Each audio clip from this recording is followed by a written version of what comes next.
Hi, I'm Jess Finster, Community Director at Bethesda, and I'm here today at Bethesda Game Studios to talk to you all about the next update coming to Starfield. The team has been hard at work, so let's go chat with them to see what they've been working on.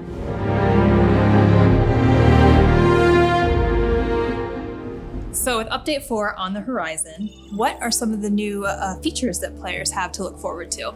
So we've seen a lot of feedback online that players really want a lot more utility and detail in our surface maps. So we took what's there, we blew it all up, and instead now we have a whole new aesthetic to the surface maps where you can see the terrain, all the detail in the terrain, trees, rocks, all the structures in the loaded zone. It's a lot easier to navigate. We've also made it easier to get around the cities. You can see markers for all the shops, the enhanced boutiques, restaurants, you name it, it's all there. It's a lot easier to get around now. With Update 4, we're also adding a bunch of gameplay options. So for that, players can really tune their experience how they prefer. We're adjusting things like capacity of vendor credits, the actual carry weight. Additionally, affects to difficulty. So some of those, depending on how you play, you can actually tune to be like space combat more difficult or gun combat less difficult. It's really up to you. And depending on how you balance them, it'll change how you get XP. That's awesome. So you're really upping the ante for players that want an even bigger challenge. Yeah, and with that, we actually are adding what's called the extreme difficulty. It sits above very hard, and it really makes you pay attention, especially for the higher level characters. How about ship customization? I know players are really capitalizing on all of the ship content in the game, and we've seen some really crazy stuff out there that I'm sure you guys have seen as well. But are you adding anything more to the ship customization? Yeah, so people love to customize their ships. Like some of the builds out there are just mind-blowing. Some beautiful, beautiful stuff. So now we're turning our attention to the inside of the ships. So we're adding a decorate mode where you can go and fully furnish and customize the interior layout of the ships, place the furniture, decorations, basically everything you can do in outpost mode. We can now do that in the ship and it's saved, and you can do that to your entire fleet. In addition to decorate mode, we're also offering a whole new set of empty habs.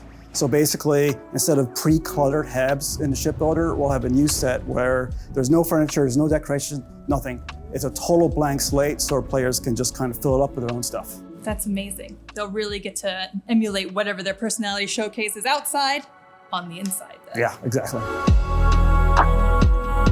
New Game Plus. Is there anything being added to this update that helps the players after they've completed the campaign to return to the game?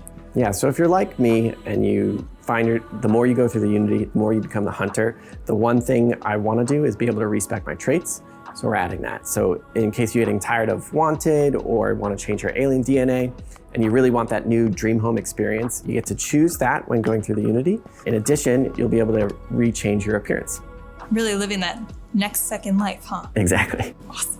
Is there anything else that you guys want to share about this update that players have to look forward to? I mean, you've already shared a lot as it is. But... We're focusing now on our Xbox Series X players with this update. We're giving them some settings where they can help prioritize between performance or visual. If they choose to prioritize performance, the target FPS will move to 60. And for players that have TVs that support VRR, they'll be able to choose between VRR 40 or VRR 60. In addition to the new features we just talked about, there are a couple of quality of life updates that we're introducing. One of them is you can now toggle dialogue cameras off.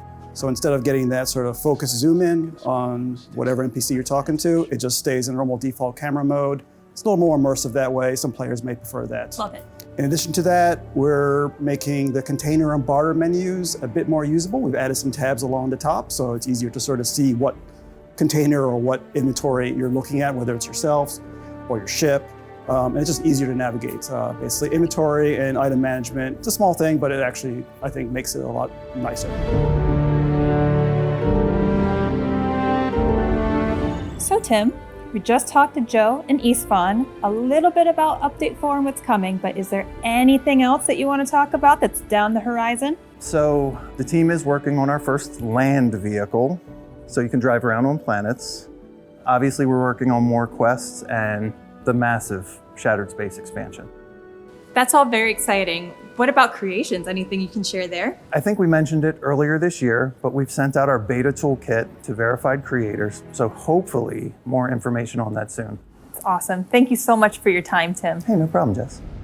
That's all we have time for today. Thank you so much for joining us and for your continued feedback. Just a reminder, the update is available in Steam Beta today and will be available on all platforms later this month. So we'll see you in the stars.